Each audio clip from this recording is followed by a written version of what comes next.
So a while ago I watched a video by Nayru, a Zelda YouTuber, and he was talking about how Twilight Princess had a cancelled sequel that eventually turned into a game that I had completely forgotten about. Which, you know, is kind of bad considering that that game was my first Zelda game.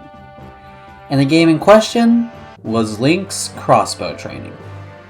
Can't really blame me for, forgetting this one. It ain't that well discussed, Oh, by the way, I linked to Nayru somewhere in the description or comments, or maybe, who knows, I'll figure out how to do annotations, but a link to Nayru and his video should be here, and I recommend it. It's an interesting watch. So, Link's crossbow training was an arcade-style shooter that was bundled in with the Wii Zapper.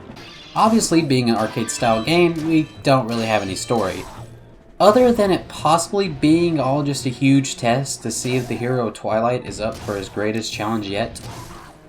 Trying to get a crossbow license. And if this is the test, then I can absolutely see why we don't see many crossbow users in the rest of the series. Well, except for Linkle, who's rocking 2 of these things. What, you don't remember Linkle? Yeah, I kind of forgot about Linkle as well until I started writing this. It's because of the crossbows, isn't it? What is with Zelda and forgettable crossbows? Actually, the Zelda wiki states that Linkle's crossbow actually shares similarities to the crossbow in this game. And after going back and playing some Hyrule Warriors, yeah, I can see it. It's pretty cool. I like that, so pretty neat to have to say. Now, back to the game. For modes, we have Score Attack, which is the main game of sorts, where you unlock more levels when you earn medals. You get the first 3 levels free, unlocked at the start, but after gaining at least 1 medal, I believe in the 3rd level, you unlock a new level, and, that's just how you move forward. Medals are kind of a grade, with bronze being passing and silver being good, and I don't know if there's like a gold or platinum or something, because I'm gonna be honest, I ain't the best at this game.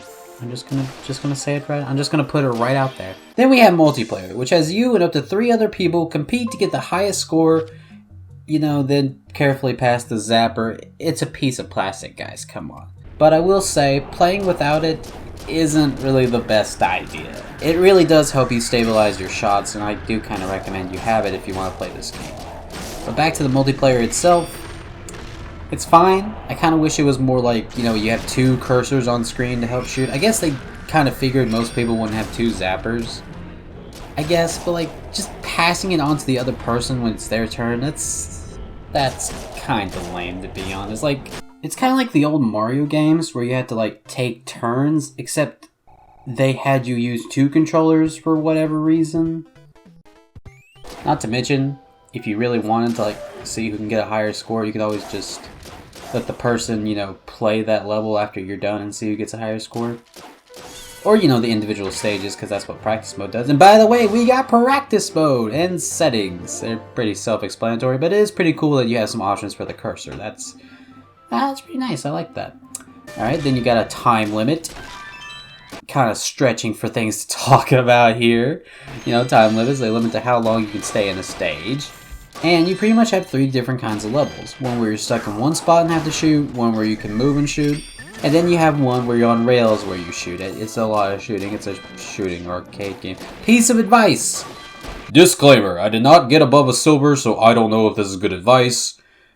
Maybe I did get higher than a silver as a kid, but if I forgot about this game, then I definitely forgot if I ever got higher than a silver.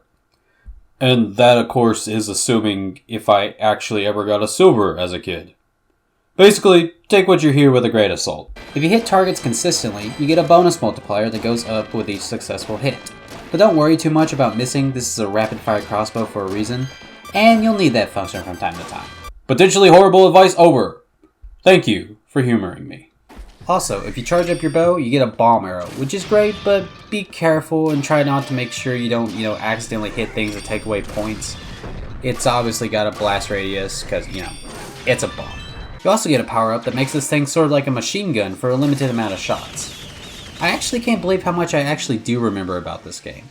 The Gorons with the targets on their crotches, the Kakariko shootout, couldn't find some of those bokoblins though, and of course the awesome Stalwart fight. Nayru's video said that this game only had the one boss fight, the one with Stalwart, but in my playthroughs, I found the second one, this fight against the Dark Nut. It has a cutscene, the stage is solely on the fight against it. I don't know how this guy's missed it. I don't know. Now, you're probably wondering how the controls feel for this game. Well, honestly, they feel really good. And if the cursor doesn't fit your liking, you can fiddle with it in the settings. The movement in some levels is honestly pretty good. It's not like, you know, stiff little Resident Evil weird tank controls. This is kind of fluid and I think it's pretty good. You know, Nayru mentioned how at one point the team or Miyamoto wanted this game to give Link a gun or be set in the future. And it's kind of funny how that future Zelda thing keeps showing up in Zelda development. I mean, off the top of my head, it's at least happened like, what, twice now? You know, Zelda has been always stuck in the medieval times, except for like Skyward Sword. And I actually think it would be pretty cool to see what a future looks like, especially with how interesting the tech is in the series already. Well, then Mr. Doriak comes in and ruins everything. You know, it's probably his fault they're stuck in the medieval times. Whatever. I do hope we get to see Link with his master shotgun one day. I wonder if those old Cabela shotgun accessories would work for crossbow training. I mean, you know, it's a piece of plastic, so I guess it kind of would, but it's not really laid out the same. Oh, you don't know about these? Well, my family hunts a lot, so obviously we had some of these Cabela's hunting games, and I actually went back and played one of the ones we still have, and it was honestly a lot more entertaining than I remember. We have a death. We have a knife fight with a bear. We have a knife fight, you know, with a lion. Incredible shooting from myself as I run backwards, if I must say, shattering a hyena's collarbone. Also, the controls are weird. If you use the zapper one, you shoot with the Z button, which is stupid. I guess it looks like it would fit a lot better with a plastic shotgun if you still have it. $70 Activision? Really? I know you're you, but like, come on, man.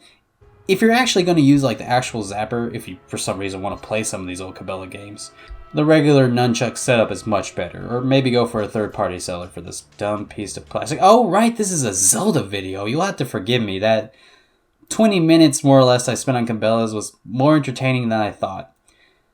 And possibly the most time I've ever spent on that game. It was a lot better than I usually expect from, well, you know, Activision. But honestly, do be careful if you decide to pick up Link's crossbow training in the zapper. It could cost you up to $80 because of course it can. But if you look in the right spots and maybe buy them separate, you'll probably, you know, find them for a much better price. Luckily, I still had my zapper. I just had to order the game for around $26. But you could probably find a better deal than even I did. Thank you, Nayru, for the reminder of this honestly really fun game from my childhood. My family was pretty excited when they accidentally opened my package and saw I ordered this game. My youngest brother was born around the time I first got this game with my Wii, so this was probably his first time playing it, which is pretty cool. So obviously, I do recommend this game if you got a Wii or Wii U lying around and want some cool arcade Zelda fun. Just don't spend $80 on this. Please, these high prices for old and even new gaming stuff is just getting out of hand. Of course, it would be really cool if they included an HD in Link's crossbow training with the rumored port of Twilight Princess HD. I mean, they use a lot of the same assets and music, so it would make sense and would go a long way, you know, to making this game worth $60 on the Switch. We already have one $60 Wii port, we don't need two. Or, you know, maybe they could just do like a new game with Breath of the Wild Link and maybe like a new Breath of the Wild Linkle, you know, for some real multiplayer. You know, instead of the pass the gun thing. And if you do a story with it for whatever reason, don't do it like Age of Calamity.